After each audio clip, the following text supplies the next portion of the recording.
Good evening, Salem fans. I would like to start by thanking everyone for attending tonight's field dedication in honor of a very important figure of Salem football and the Salem community. This field that we are dedicating tonight will provide opportunities for many kids in the Salem community and is not limited to football alone.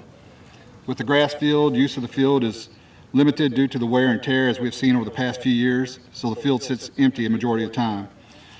This turf is going to allow our teams to be on it after heavy rain or long droughts. Our middle school and high school PE classes will be able to utilize the field throughout the school day, every day. High school and youth soccer teams will be able to practice and play on it, as well as baseball and softball teams when the rain has forced them off their fields.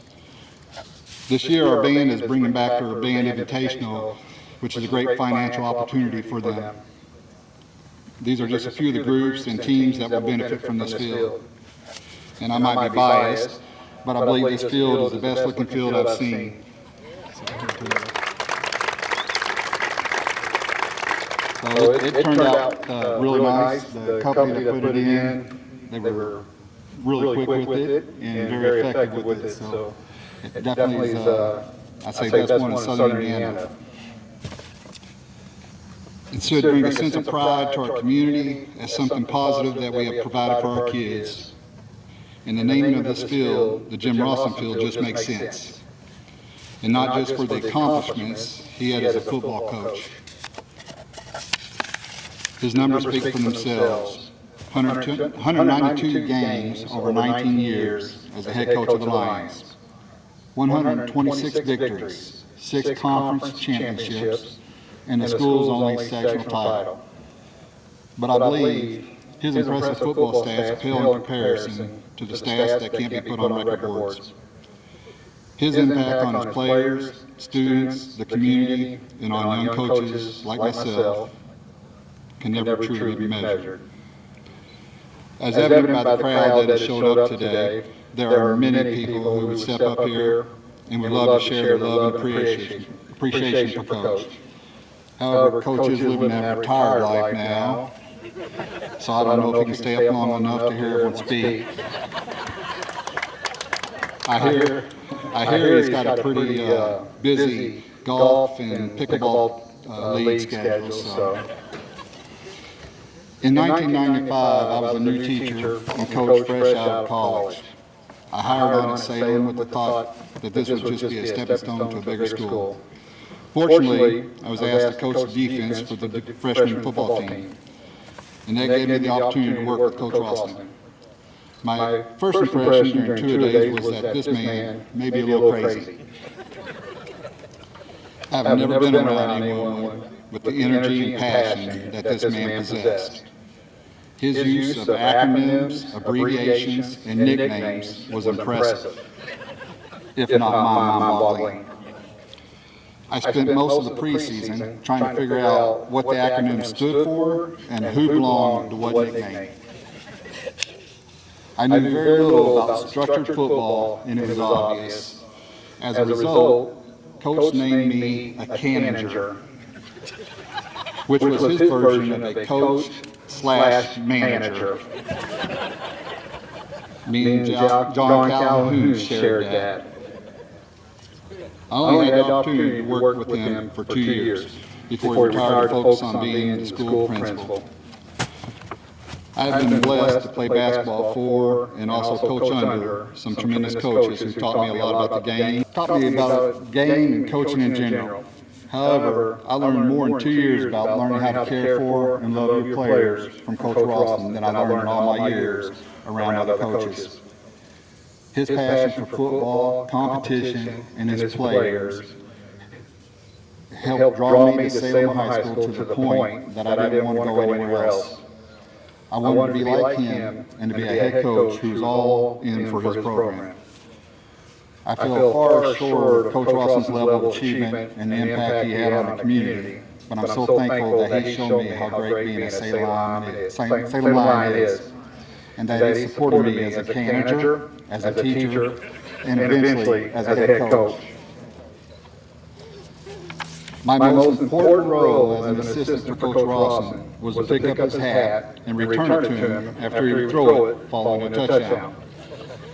Coach, before we finish today, I would be honored to one last time pick up your hat on the newly named Jim Rothman Field.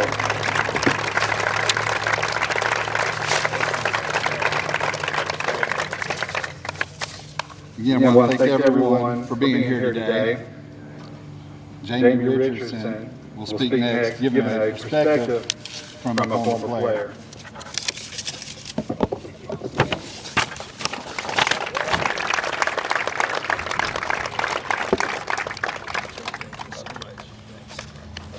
I don't know if you've already noticed, Coach has got a few tears in his eyes, and I don't know if it's as you get older, you get a little softer, but if I get through this without tears in my eyes, it's going to be a miracle.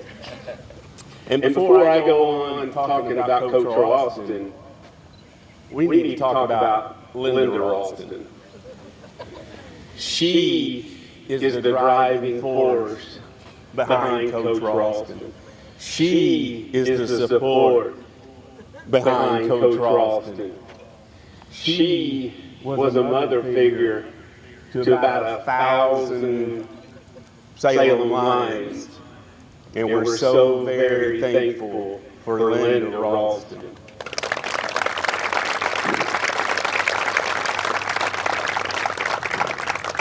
And along those lines, we have Molly and Jenna with us, and we're so very thankful for them.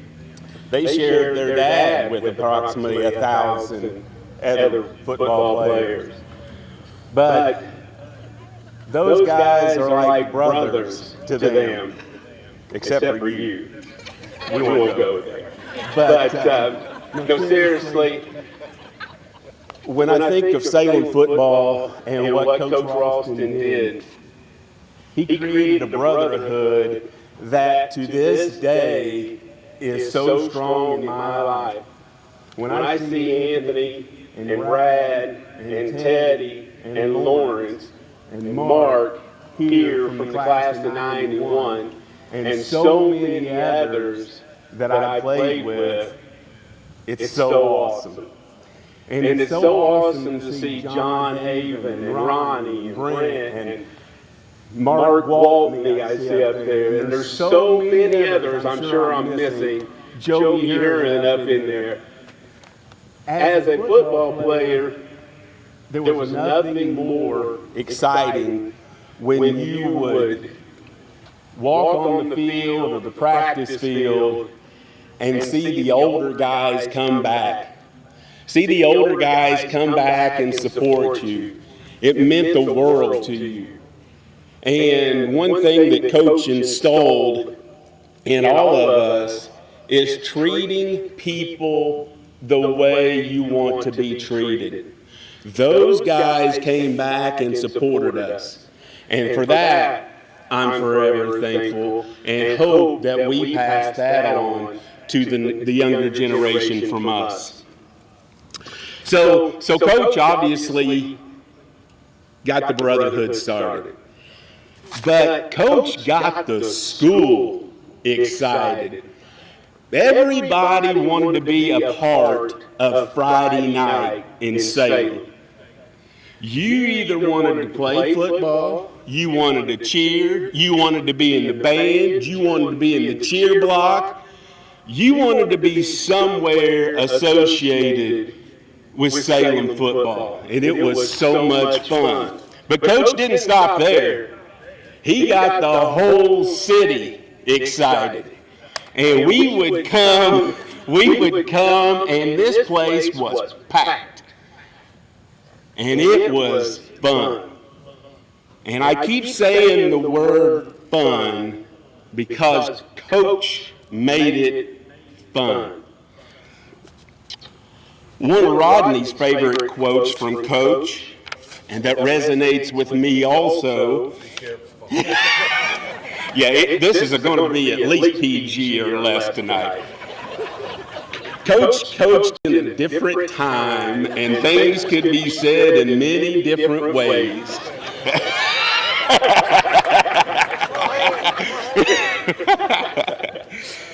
But the quote, "You will never be happy until you put others first." You will never be happy until you put others first. That quote makes me think about the way he treated everybody on the team. Everyone was equally important. It didn't matter if you were the starting quarterback, or perhaps you were the 110-pound freshman that had trouble carrying the ball bag down to practice. You were a part of the team, and he made everybody feel special. All he wanted was you to work and to work hard. Coach was a father figure to all of us. Not only was he an awesome coach,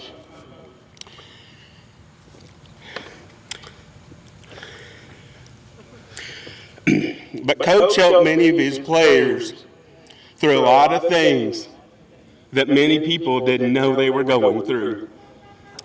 I know my Uncle Mark would have loved to have been here tonight, and Mark, many of you know, is just a few years older than me.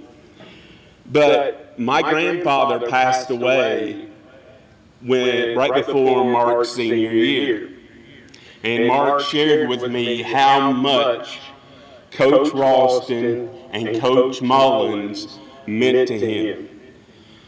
How he helped him get through that time in his life, and they made his senior year special.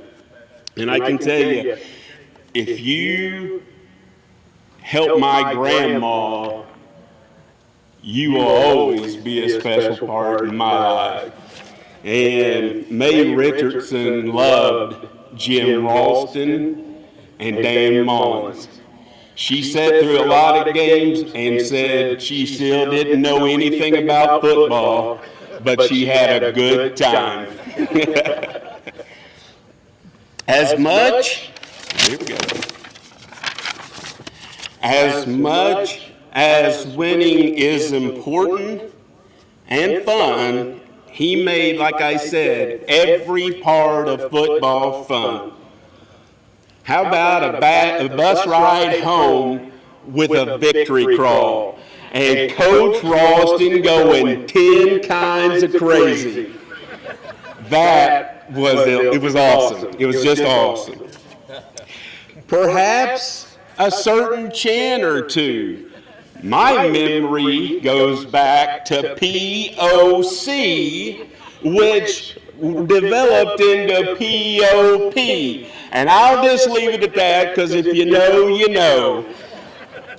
But the POC started, we played at Clarksville, and Clarksville at the time was pretty good. We happened to be winning. It was a close game. Brad Bowsman gets tackled out of bounds on the track.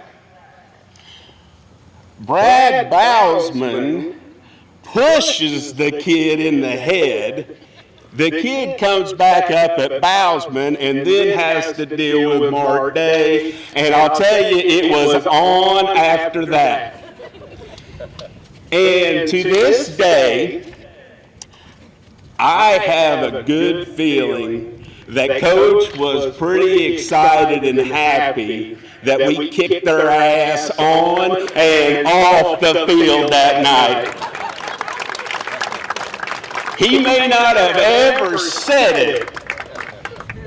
And Mark Day took a ripping like you wouldn't believe. I'm not sure how Bowsman got out of that ripping, but it was awesome. It was awesome. And another thing about Coach was warming up at different places before the game. It all started, we warm up here and then go to West Washington. about 2 or 3 minutes before the game, hits some lion jacks, and it commits to the beatdown. So that was always fun. But we also warmed up in Borden before Clarksville. And I remember Coach getting us on the bus, going to Community Park before our home game, before we played Charlestown my sophomore year. Just crazy, just fun and crazy things. As Hank already alluded to, the hat toss. There was nothing more exciting than the hat toss. You know, especially as a little kid sitting in the stands, when you saw the hat toss, you knew he was excited. One thing I remember, we were getting ready for a workout. It was in the summer, and Coach comes down in the big green van, hooting and hollering and honking the horn. And he said, "I got something better than a workout tonight. Fellas, let's go to the greenhouse." And we set up a basketball goal. And I went by the Luckett's house last night, and the basketball goal is still standing. So we did a heck of a job, fellas. I also remember the final day of two-a-days and Coach loading up the bus and going to Delaney for the afternoon, swimming and have a good time. The memories could be endless. And I could talk all night. I could talk and tell you what plays and why they worked and why they didn't and what Coach should have probably done. But Coach was always a master motivator.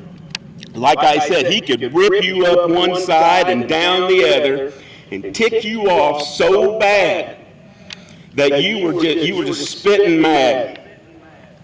But as soon as you did what Coach said and did it correctly, he was the first one there to lift you up.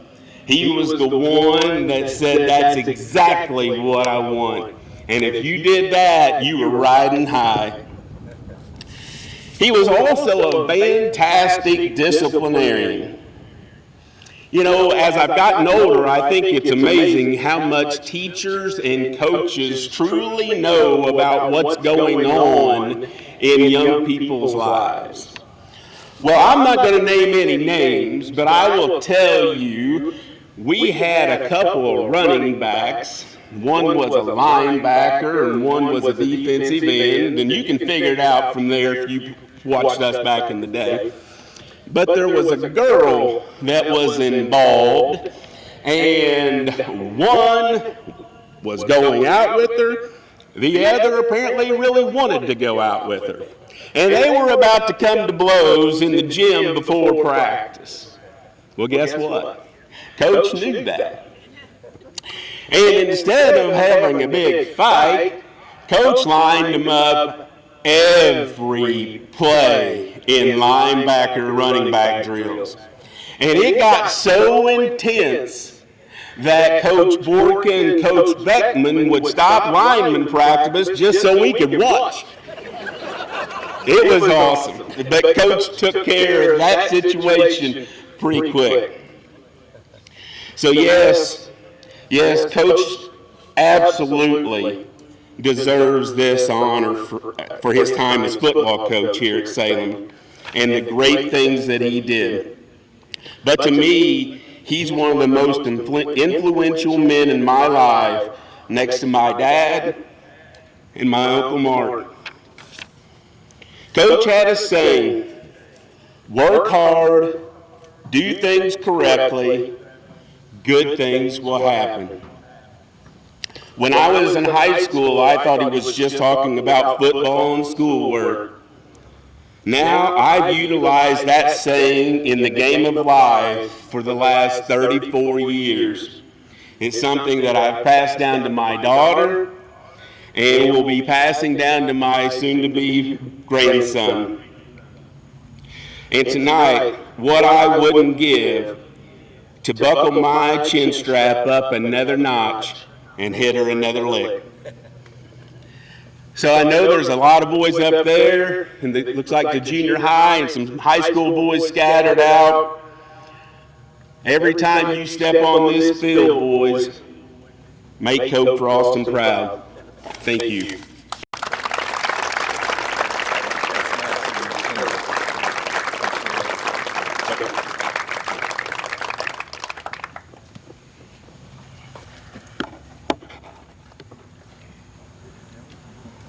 I'm not home. I get it. Before I arrived here, we were sitting in my living room, and my youngest grandson, just the two of us were there, and out of the blue, he said, "Papa, are you nervous about tonight's speech?" I wasn't nervous till my grandson reminded me that I should be nervous. So, Wellesley, thanks. I would like to thank Jamie and Hank for those kind words. I have one question for Jamie. If you were the right guard, you pull on 11 pass right or 12 pass left. Which one? He got it right. Favorite play. Good evening. Thank you all for being here. I would be remiss if I didn't thank my family who is here with me. By the way, I'm going to stop for a second. I forgot the echo when we used to have graduation on the field. So if I'm acting a little goofy, I'm hearing about 3 things at once.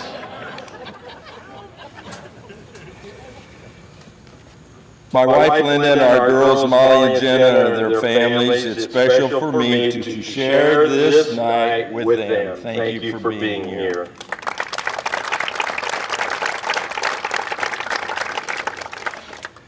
My life changed forever on May 19, 1978. It was my 26th birthday, and Superintendent Cliff Kenny called and offered me a job at Salem High School as the football coach. During that first summer, I traveled for 2 hours 3 times a week from Milan for weights, conditioning, and getting to know our team. During that first season, my first game was such a memorable event. We fought through a 5-overtime game with West Washington, surviving a touchdown and a 2-point conversion just to go to another overtime. By the way, we won, and the victory set the tone for the next season. For the next 19 years, I enjoyed all of the players that were part of the Salem Lions football program. We had so many great times together, close games, overtimes, and victorious Friday nights, mostly because we had such good players.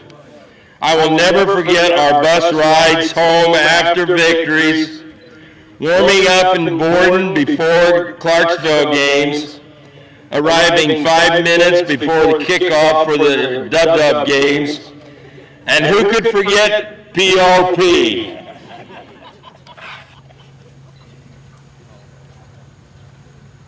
It was so much fun. The players dedicated their time with sweat and energy to do their best for our team. I want to thank all of them for their dedication and help in making this day possible. Please stand if you are a Salem football alumni. Please stand. And the players this year, great. Thank you all.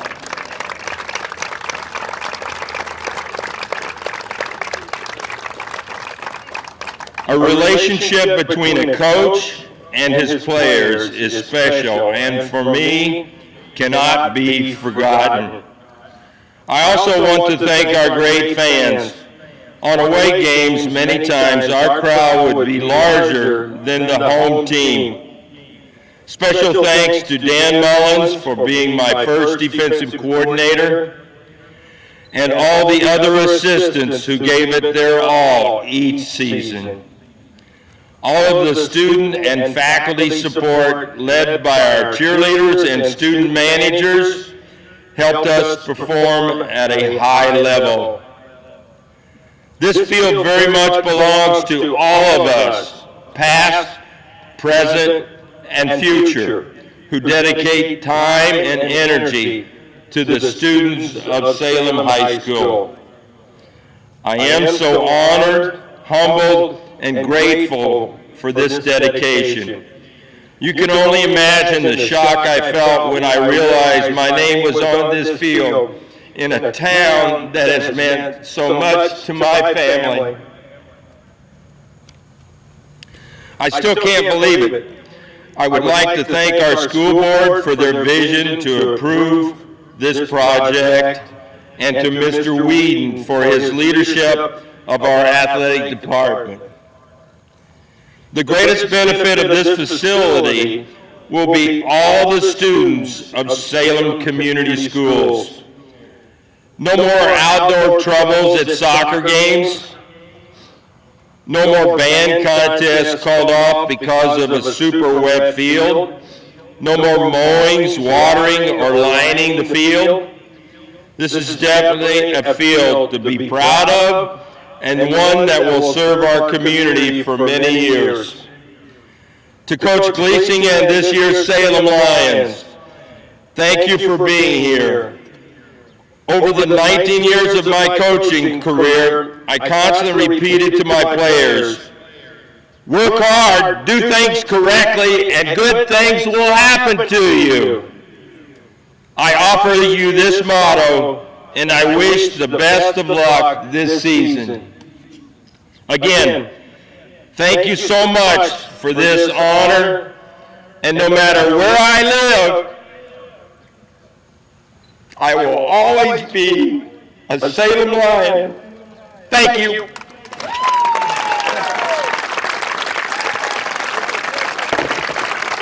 Thank you.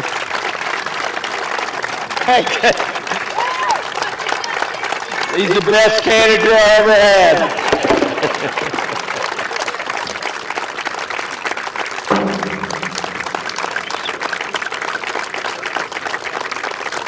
Thank you.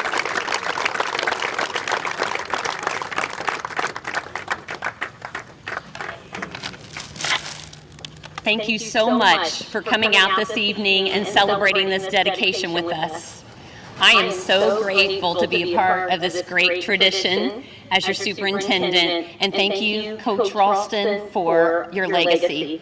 But we couldn't go on tonight without thanking Linda, who gave so many years in our classrooms as well as on the field supporting her husband. So Linda, could you please stand so we can honor you as well?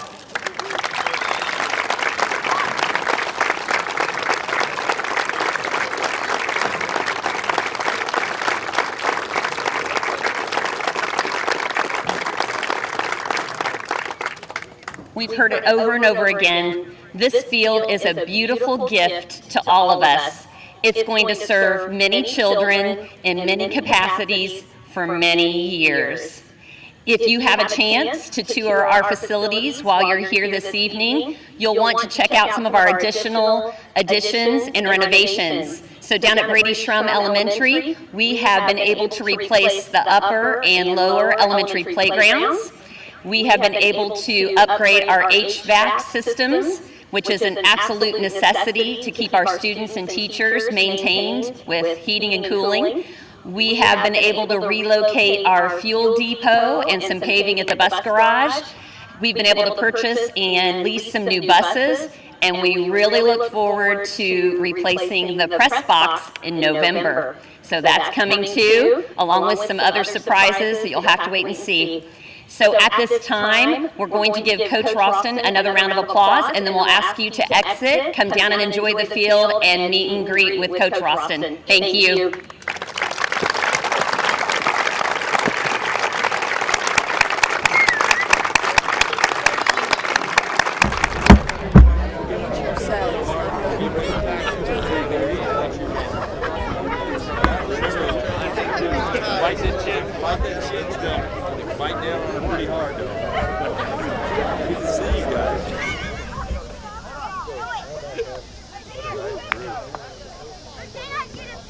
Beautiful day.